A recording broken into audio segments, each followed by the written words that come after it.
Ini tentu semua bisa terwujud ketika ada dukungan pembiayaan yang cukup. Nah, kalau dukungan pembiayaan yang cukup, maka pembiayaan itu bisa membiayai program sebenarnya. Saya juga tidak memaksa pemain. Saya menyesuaikan ketika anak-anak itu mereka terbiasa dengan 4-3-3, saya memakai itu 4-3-3.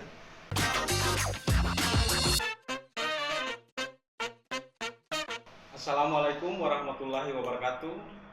Jumpa lagi bersama saya Ainul Muhid di Malupos Channel. Kali ini kita akan berbincang-bincang seputar isu olahraga. Isu yang sangat ditunggu-tunggu oleh publik Maluku Utara. Lebih khusus persiapan tim sepak bola PON menuju PON ke-20 di Papua. Sudah hadir bersama saya Pak Nuryadin Rahman dan pelatih Rahmat Koci Rifai, sosok yang tidak asing lagi bagi publik sepak bola Maluku Utara, terutama Pak Manajer dan Coach Rahmat Rifai. Selamat datang Pak Manajer dan Coach, semoga kabar hari ini baik-baik. Ya, baik, hari ini kita akan berbincang-bincang soal persiapan tim PON Maluku Utara. Tapi sebelum itu saya ingin menyampaikan bahwa sepak bola Maluku Utara ini menjadi sepak bola salah satu cabang olahraga yang juga masuk di multi event terakbar di Republik ini yang akan diselenggarakan di Papua pada Oktober tahun 2021 ini. Dari 12 cabang olahraga salah satunya adalah sepak bola. Perlu diketahui bahwa dalam kontestasi PON, sepak bola ini adalah salah satu cabang olahraga yang sulit sekali menjangkau kakinya di multi event terakbar. Selalu saja gagal di saat kualifikasi. Kali ini di PON Papua ini sepak bola sukses meraih 1 tiket. Bagaimana cara dan strategi sehingga cabang sepak bola ini sukses meraih tiket? Kita akan berbincang-bincang dengan Pak Manajer terkait dengan langkah strategi yang memanajerial tim sehingga tim sepak bola ini berhasil mendapatkan tiket untuk tampil di multi event terakbar di tanah air ini. Pak Manajer, saya ingin sampaikan bahwa tim sepak bola ini memang publik semua tahu bahwa di multi event terakbar ini di PON ini cabang olahraga yang satu ini seperti alergi di multi event. Sejak keikutsertaan Maluku Utara di multi event terakbar itu cabang olahraga sepak bola ini sulit sekali meraih tiket. Dan ini menjadi prestasi yang paling spektakuler ketika tim ini dimanajeri oleh Pak Nuryadin. Saya ingin tahu ya, bahwa sejak ditunjuk sebagai manajer oleh Asprof, bahwa Bapak harus memanajeri tim ini, apa yang harus ada di pikiran Bapak? Karena ini tidak biasanya kalau seperti cabang olahraga lain, itu ketika diberi mandat untuk menjadi manajer, ya cabang olahraga yang sudah sering tampil di PON itu tidak terlalu membebani. Tapi ketika diberi mandat untuk menjadi manajer di salah satu cabang yang belum pernah masuk pada PON, itu cukup beban. Kira-kira apa yang harus dilakukan saat pertama kali ditunjuk? Kira-kira Pak Manajer bisa menjelaskan sejak awal sampai pada saat ini bisa menjangkau tiket PON. Kira-kira seperti apa? Ya, terima kasih Bang Ayun. Memang ini kalau kita melihat dari tahun ke tahun untuk sepak bola Maluku Utara, baru kali ini tim PON Maluku Utara masuk di PON Papua. Ya. Dan ini tentu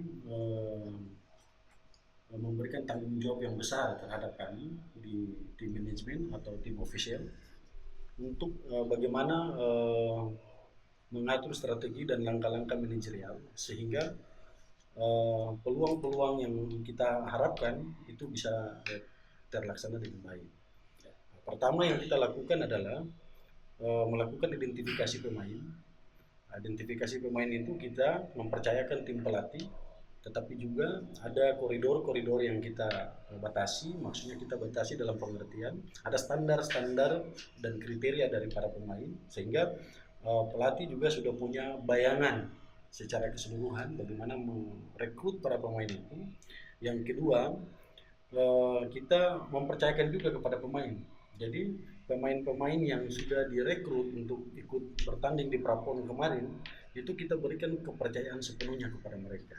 Artinya bahwa dengan kepercayaan diri itu, maka itu satu poin penting bagi mereka untuk bisa mampu melaksanakan tugas-tugas yang diberikan oleh pelatih. Nah, jadi ada dua hal yang penting yang menurut kami itu yang membuat kita lolos di zona Papua Barat dan zona Maluku kemarin.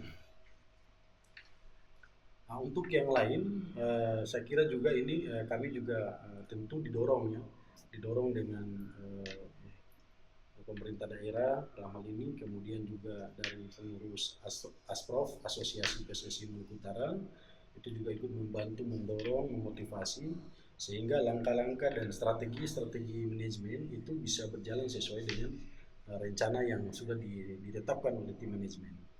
Memang kalau kita lihat dari pengalaman beberapa tahun sebelumnya, memang kita terkendala pada manajerial tim itu sendiri, saya lihat.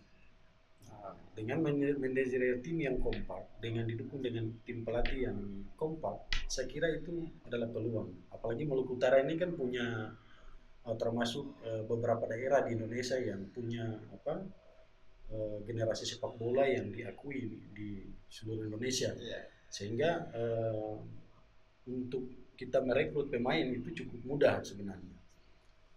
Cukup mudah, tinggal bagaimana kita percayakan kepada tim pelatih untuk tim pelatih melaksanakan tugas-tugas sehingga pemain itu bisa menyerap dengan mudah dan bisa mengaplikasikan dalam setiap pertandingan. Ya, Pak Manajer, sejak pertama kali ditunjuk menjadi manajer membawa tim ini, itu sempat berpikir dalam benak bahwa ada beban tidak? Apakah tim yang saya manajer ini bisa bernasib sama seperti manajer-manajer sebelumnya yang membawa tim tidak pernah lolos kualifikasi? Atau seperti apa yang dipikirkan? Iya, memang ini tanggung jawab dan beban yang cukup berat karena mengingat ini sejarah baru nih bagi tim PON Maluku Utara untuk ikut Prapon dan kita lolos. Sehingga di awal ketika diberikan mandat oleh Asprof sebagai manajer, memang ini tanggung jawab yang cukup berat karena selama ini kan tim PON Maluku Utara tidak lolos ke PON, selalu gagal di pra kualifikasi, dan kali ini kita lolos. Tentu dengan beban dan tanggung jawab itu, ya kita dan tim pelatih bekerja sama untuk saling menguatkan, baik dari sisi dukungan terhadap kesiapan para atlet, misalnya dari sisi kesehatan atlet, kemudian makanannya, nutrisi, suplemen, nah ini harus dijaga. Kemudian yang berikut lagi, hak-hak atlet itu ya harus dipenuhi. Nah ini kan seluruh itu memotivasi sebenarnya. Ya, terkait dengan, karena ini masih menjadi kewenangan manajer, soal perekrutan pemain, apakah ada instruksi tersendiri dari manajemen untuk pemain itu tidak fokus pas saja pada satu kabupaten kota, karena minimal banyak publik mengetahui bahwa memang supplier terbesar pemain untuk klub-klub profesional itu dikenal di Ternate. Tapi apa ada keinginan manajer untuk harus pemain itu menyebar di beberapa kabupaten juga, karena ini PON ini kan mewakili Maluku Utara. Apa ada instruksi seperti itu? Iya ada. Kemarin setelah Prapon kita tugaskan ke tim pelatih dan tim pelatih turun ke daerah-daerah. Jadi ke Halbar misalnya, ke Halut, ke Haltim, ke Halsel dan Ternate tentunya. Dan alhamdulillah untuk tim PON kali ini itu ada keterwakilan dari masing-masing daerah. Misalnya Kabupaten Halsel itu ada kurang lebih 3 pemain nih Pak Coach. Nah, kemudian Halut itu ada 2 pemain. Kemudian dari Haltim ada lagi 2 pemain. Dari Tidore Kepulauan ada lagi kurang lebih 2 atau 3 pemain. kemudian Ternate sendiri dan Kabupaten Halmahera Barat. Nah, jadi keterwakilan dari kabupaten kota itu sudah ada di komposisi tim saat ini. Ya, sejak dipastikan lolos ke PON, sekarang kan lagi race untuk menuju ke PON, kan? Persiapan-persiapan apa yang harus dilakukan saat ini? Ya, untuk Terkait dengan manajerial tim. Ya, untuk persiapan saat ini memang kita berkoordinasi dengan tim pelatih. Jadi untuk pelatihan tim itu dibagi dua. Ada pelatihan non kampus dan ada pelatihan kampus. Nah, untuk pelatihan non kampus itu kita fokuskan di daerah. Jadi fokuskan di daerah itu nanti insya Allah ini dalam waktu dekat kita akan tryout ke Halmahera Selatan karena di sana ada fasilitas lapangan yang juga cukup bagus. Kemudian ada turnamen juga di sana. Nah, untuk itu kita mencoba tim kita yang sudah berlatih kurang lebih beberapa minggu ini untuk ikut dalam turnamen itu. Artinya ikut bukan targetnya menang ya, tapi kita ikut untuk menambah jam terbang pemain.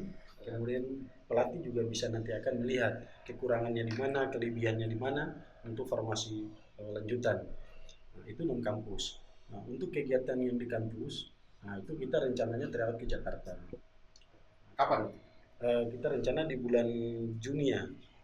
Nah, kita rencana di bulan Juni itu 3 bulan di Jakarta. Setelah dari Jakarta baru langsung kita ke Papua.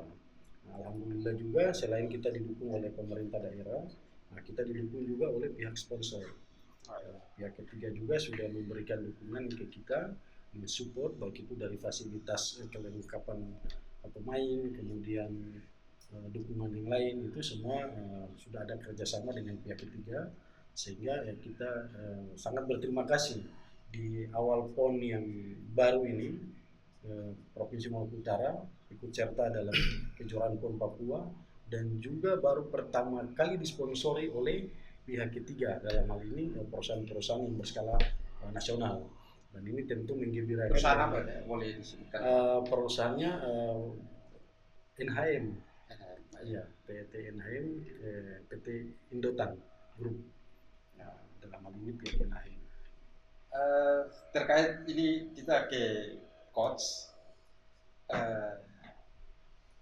skema yang kemarin dipakai sehingga lolos PON itu, mungkin coach bisa jelaskan sedikit karena ini kan soal kegagalan beberapa pelatih yang tidak gagal ya dalam tanda kutip, artinya belum berhasil meloloskan tim ke PON. Nah, coach menjadi orang pertama yang sukses membawa tim lolos PON, padahal lawan-lawan yang dihadapinya kan kurang lebih sama, Papua Barat. Karena kemarin PON 2020 ini Papua menjadi tuan rumah, maka kualifikasinya tidak ada Papua, tapi setidaknya kurang lebih itu Papua Barat, kemudian Maluku dan Maluku Utara. Berarti tidak ada daerah-daerah lain yang sepanjang ikut kualifikasi tidak ada daerah lain yang campur di dalam kan. Nah, tapi kita beberapa kali gagal. Nah, coach sendiri melihatnya seperti skema yang mungkin dipakai seperti apa dan sehingga ini tiketnya bisa didapat. Kira-kira seperti apa? Ya, terima kasih Oyun. Mungkin saya pertama apa yang saya sampaikan pengalaman dulu yang saya ke anak-anak. Ketika mereka bekerja, apa yang saya alami dulu saya sampaikan ke mereka satu persatu. Itu dulu yang saya coba buat pendekatan di pemain. Terkait tadi Pak Manajer sampaikan, waktu kita prapon itu keterwakilan dari tiap-tiap kabupaten kota itu hanya minus hal tim, halut juga tidak ada kemarin. Nah, terus ya prapon itu halut terada, terus kemudian Taliabu juga tidak ada. Yang ada halbar, haltim, tikep sama sula. Itu yang ada keterwakilan. Dan setelah kita kumpulkan pemain di Ternate, formasi yang saya pakai, filosofi yang saya pakai, saya coba mengamini dengan filosofinya Indonesia. Vilanesia itu maksudnya 4-3-3. Tapi saya belajar dari pengalaman bahwa ketika 4-3-3 yang saya pakai bisa berubah ketika menyerang dan bertahan, seperti apa itu yang saya terapkan ke anak-anak, sehingga formasi yang formasi atau filosofi yang diamini oleh Indonesia itu bisa kita apa modifikasi formasi itu sehingga anak-anak juga bekerja dengan baik. Itu yang dilakukan di Prapon Iya, kemarin. itu yang saya lakukan. Ini kan sudah lolos, kan? Coach tetap masih dipercaya oleh manajemen untuk membimbing tim ini sampai ke Papua. Kan? Kalau di Papua itu lawannya bukan saja kemarin yang dihadapi di kualifikasi, lawannya sudah berbeda dan ya dalam tanda kutip cukup berat dan membahayakan lah. Ada rencana perubahan skema? Ya, saya juga sementara ini memulai start dengan beberapa skema yang saya terapkan karena dalam sepak bola itu setiap tim tidak mengamini atau memakai filosofi yang sama. Ya. Jadi saya mencoba ke anak-anak dan kemudian saya menyesuaikan ke anak-anak juga. Bahwa ketika filosofi yang saya pakai tadi saya sampaikan 4-3-3, si pemain ini bisa tidak menerapkan apa yang disampaikan oleh Pak Manajer tadi, mengaplikasikan dia ke dalam bentuk pertandingan itu sendiri. Dan saya juga tidak memaksa pemain. Saya menyesuaikan ketika anak-anak itu mereka terbiasa dengan 4-3-3, saya memakai itu 4-3-3. Saya hanya memodifikasi sedikit saja ketika di Indonesia ketika mereka menyerang itu 4-3-3, saya memodifikasi dengan tidak 4-3-3. Itu yang coba saya bawa terapkan pelan-pelan, dan itu kita harus bawa berulang-ulang kali, tidak seperti kita latih tiga hari terus mereka jadi, tidak. Itu kita harus berulang-ulang dan kemudian kita mengevaluasi lewat video. Jadi sementara itu diterapkan? Ya, saya coba itu terapkan itu pelan-pelan dan kemudian saya menganalisa lewat video apa kekurangan, apa kelebihan, dan kekurangan itu kita bawa ke bentuk latihan yang kita terapkan. Bisa dipastikan kalau sampai pada eventnya datang itu mereka sudah bisa menerapkan? Tetap optimis karena kita juga kita sebagai pelatih juga kita juga belajar tentang itu, dan meskipun kita sudah menerapkan itu kita juga harus tetap optimis karena dengan waktu yang ada, meskipun persiapan umumnya disampaikan Pak Manajer tadi, ada persiapan umum yang kita bagi, ada persiapan umum dan persiapan khusus, general dan spesifik itu. Jadi mudah-mudahan di persiapan umum ini tidak terkendala di saat bulan puasa itu saya bisa di awal ini kita ke Halsen ini saya mencoba ke taktiknya ke menyerang dulu. Setelah itu mungkin masih di persiapan umum itu di bulan puasa itu saya mau mencoba ke bertahan. Coach, saat ini kan pemain belum final kan, belum final didaftarkan ke panitia PON kan. Rencananya ada perubahan-perubahan yang harus dilakukan oleh coach, misalnya butuh di lini-lini tertentu yang masih kurang atau butuh karakter pemain tertentu yang itu harus ada dalam tim. Ya, terkait pemain itu saya Pak Manajer juga berkomunikasi masalah itu. Kami terkendala juga masalah, dan sekarang ini ada beberapa pos yang kami butuh, seperti depan, di belakang satu, di depan, dan di tengah. Itu yang kami butuh, dan sementara sambil berjalan kami melihat-lihat pemain-pemain yang punya potensi untuk itu, kita bisa memantau dan kita bisa masukin ke dalam tim. Coach lebih senang karakter pemainnya seperti apa? Pertama saya suka terutama di pos-pos tertentu yang tadi disebutkan. Ya, pertama saya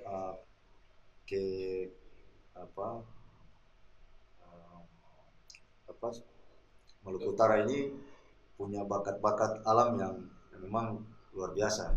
Setiap tahun pasti menghasilkan pemain ke nasional tim. Pertama saya melihat pemain yang mau bekerja dulu. Setelah itu baru saya melihat kepintaran pemain seperti apa. Karena ketika sepak bola modern ini kita butuh pemain yang punya intelijensi, berpikir yang cepat di dalam pertandingan. cepat mengambil Iya, keputusan. cepat mengambil keputusan. Itu yang saya mantau di pemain saat ini. Dan kemudian kita bawa di latihan. Ketika seorang pemain dia tidak mengalami dia mendapat satu masalah di kepintaran tadi, keputusan itu kita bawa di latihan pelan-pelan. Ya, di Halsel saat ini kan sebutlah ini TC ya, TC yang sifatnya lokal. Mungkin karena di musim pandemi ya manajer mungkin memilih yang sifatnya lokal, TC. Saya menyebutnya ini TC. Ada target tidak di sana? Terlepas dari belajar menerapkan skema yang tadi disampaikan oleh pelatih. Kira-kira karena ini kan juga meskipun TC tapi ini event. Event yang berhadiah juga kan, bergengsi juga di sana. Meskipun tim ini hadir hanya sekedar untuk mengasah kemampuannya di sana, tapi sebagai pelatih, karena satu sisi dalam tanda kutip agak minder juga kalau si kelas tim PON disingkirkan di awal-awal kan. Bagi pelatih dan manajer menganggap kita hanya TC, tapi bagi publik di sana menganggap satu kebanggaan besar kalau mengalahkan tim PON yang dimanajeri oleh Pak Nuryadin dan dilatih oleh Poci. Itu sangat luar biasa oleh mereka di sana. Kira-kira seperti apa? Ya, pertama saya ke anak-anak bahwa ke pemain ini bahwa kita punya tujuan yang lebih besar. Itu yang pertama. Kemudian kedua, kita belajar untuk mencapai tujuan itu di mana tempatnya kita ke Halsel. Ya. Kita punya tujuan masih jauh, tapi kita belajar untuk mencapai tujuan. Artinya skema dan filosofi yang saya inginkan terhadap pemain itu yang kita coba bawa di Halsel ini. Ya. Artinya kekurangannya itu yang tadi saya bilang, kalau kekurangan di mana saya tetap fokus di situ untuk menganalisa dan kita kemudian bawa ke latihan. Dan kemudian mengenai target di sana, kami juga seperti Bang Yun katakan bahwa gengsi juga, memang benar gengsi juga, tapi kita juga harus realistis bahwa kondisi pemain dan pendaftaran ini kan cepat, maksudnya tidak butuh waktu sampai nanti di September baru pendaftaran ditutup, tidak. Itu yang kita takuti juga, karena ketika kita mendaftar 20 pemain kemudian mereka cedera atau sakit, ya kita kesulitan menutup lubang itu. Jadi target sih iya, tapi target saya yang paling tinggi itu adalah bagaimana menerapkan filosofi anak-anak bermain, menyerang dan bertahan. Itu yang paling penting kan.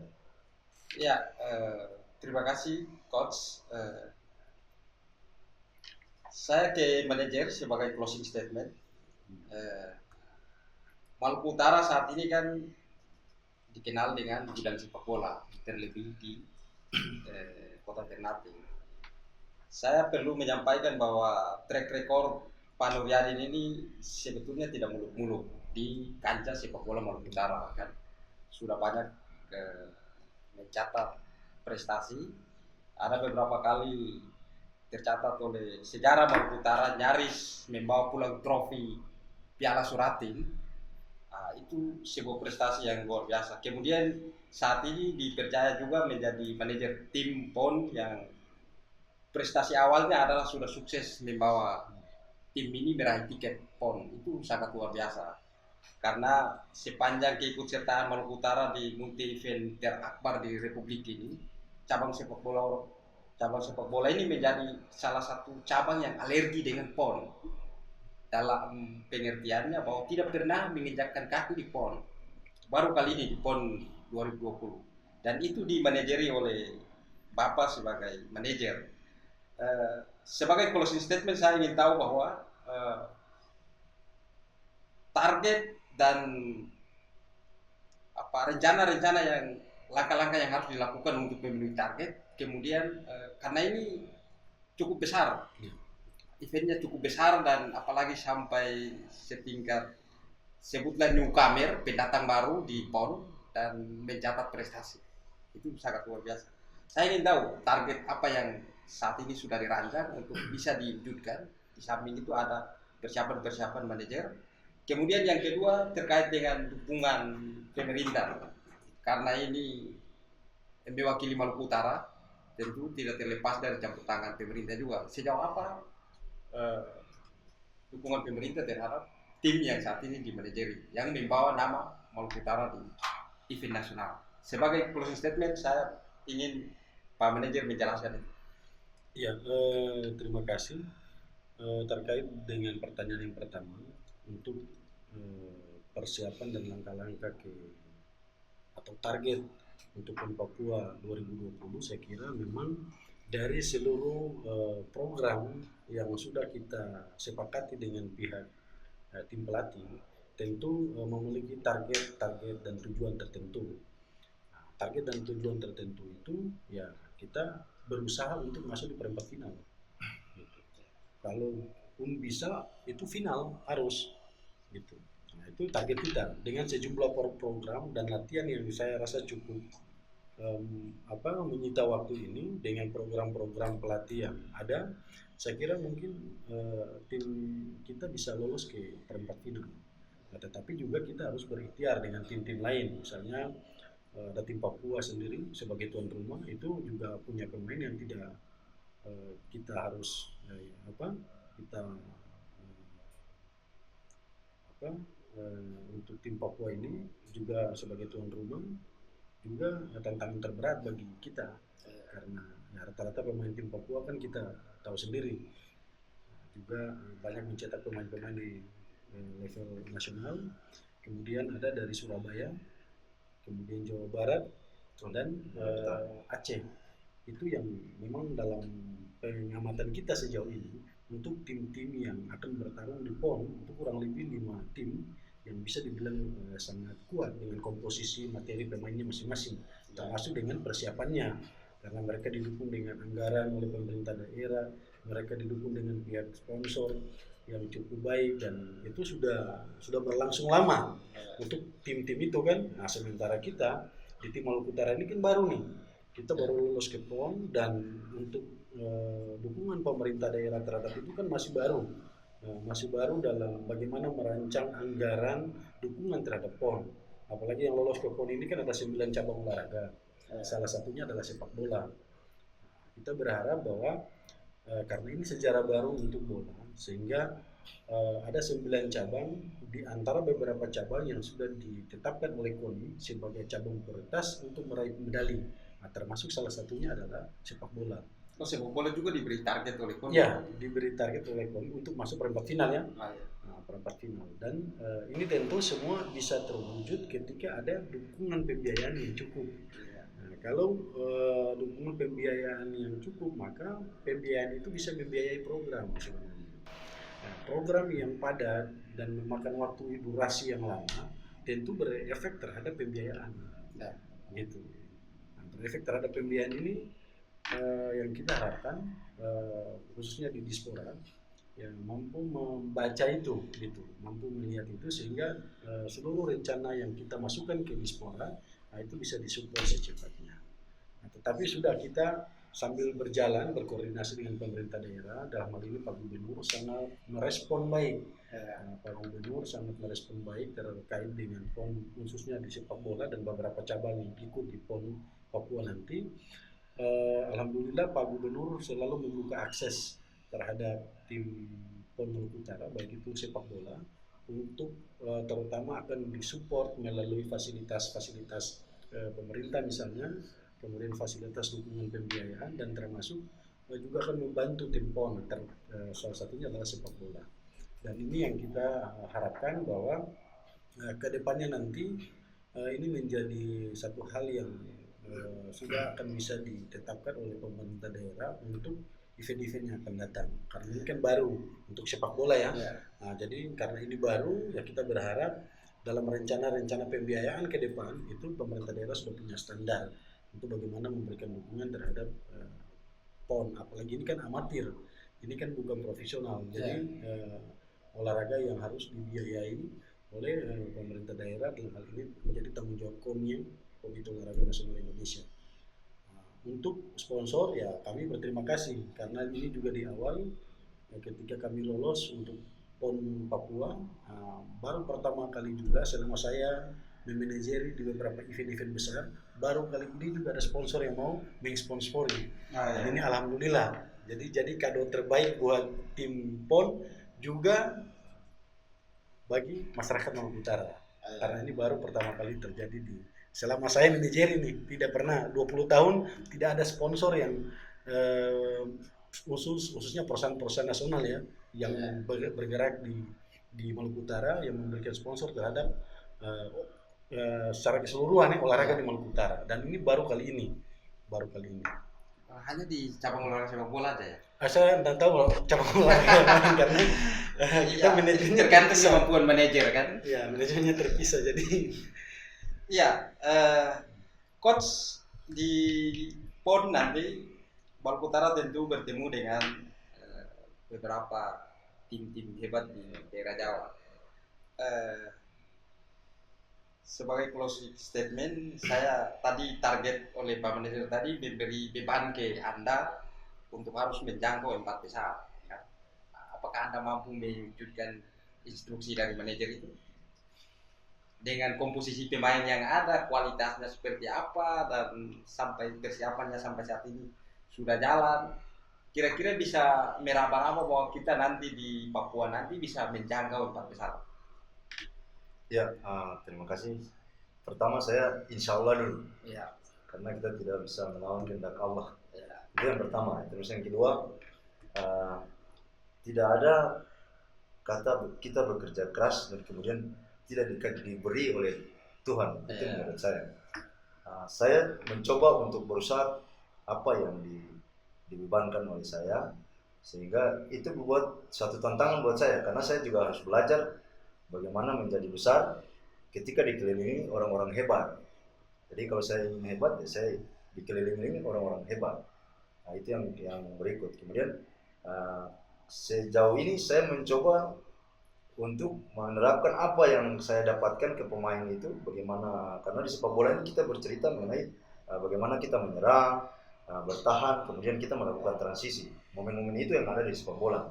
Sehingga momen-momen itu saya mencoba ke pemain sebagus mungkin, sedapat mungkin, sehingga di volume dan intensitas latihan yang saya berikan itu ketika mencapai ke PON itu mereka sudah mencapai satu titik yang istilahnya kita sudah on fire. Itu yang coba saya terapkan ke anak-anak. Sehingga saya merasa bahwa insya Allah kita bisa mencapai target itu. Iya, pemirsa Maluku TV yang saya hormati, itulah perbincang-bincang kita soal persiapan tim PON Maluku Utara menuju Papua.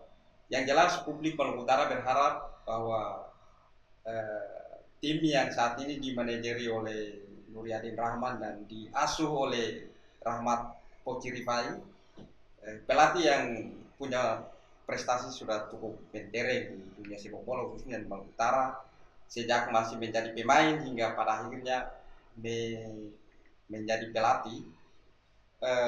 Publik tentu berharap bahwa tim yang saat ini mewakili Maluku Utara ini bisa meraih prestasi tertinggi, minimal medali. Saya tidak mau menyebut medali apa, yang jelas publik menginginkan medali karena rekor Maluku Utara di multi event ini berada di peringkat 4 dari bawah. 4 dari bawah berarti kurang lebih peringkat 30 ya, dari 34 provinsi. Itu artinya bahwa kita masih kalah jauh dari daerah-daerah lain soal perayaan medali atau prestasi olahraga di multi event. Karena itu dengan hadirnya sepak bola di multi event ini menjadi harapan besar publik Maluku Utara untuk bisa menyumbangkan 1 medali buat Maluku Utara. Dan harapan itu diembankan ke manajer dan pelatih untuk bisa mewujudkan keinginan dan harapan publik Maluku Utara. Saya kira perbincangan kita pada kesempatan ini sudah usai. Kami berharap bahwa apa yang disampaikan dan diharapkan oleh manajer bisa terwujud dan mendapat dukungan penuh dari masyarakat Maluku Utara agar sepak bola ini tidak saja maju di tingkat lokal ini, tetapi atau tidak saja menyumbangkan pemain di tingkat nasional, tetapi Maluku Utara juga benar-benar dihitung, terutama di event ini, event PON ini. Karena itu dari ruang ini kami ingin menyampaikan terima kasih ke manajer dan pelatih. Semoga tim yang saat ini diasuh dan dibimbing bisa mewujudkan harapan dan keinginan publik Maluku Utara. Wassalamualaikum warahmatullahi wabarakatuh. Waalaikumsalam.